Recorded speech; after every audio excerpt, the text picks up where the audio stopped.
Well, it started out with, we thought, let's re-landscape the yard. It was, old bushes, needed an update.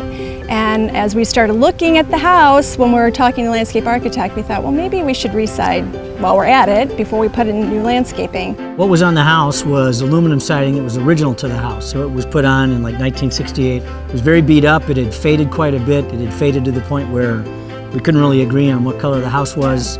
I always said it was green. Yeah, I thought it was yellowish. Our daughter said it was white. Yeah. I knew we weren't going to do aluminum siding. I knew we weren't going to do vinyl siding. So to me, it was probably a choice between something like the Hardie fiber cement or cedar. Cedar, yeah. And we just kind of figured the Hardie would be lower maintenance and look nice for a much longer period of time. James Hardie is installed. It's probably the happiest homeowners we have. It looks sharp at the end of the day. You're not putting plastic on somebody's house. In general, Hardie spent the most time, the most money getting their product right.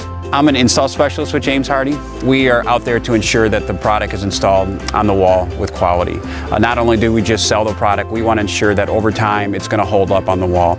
It was always fun for me to come home after work and see, the progression as the workers got the job done. We live on kind of a prominent street corner, and everywhere I go to church, I go to school, I see people at the grocery store, like, wow, your house is looking great. It was like it wasn't our project, it was a project for the whole neighborhood or the whole city or something.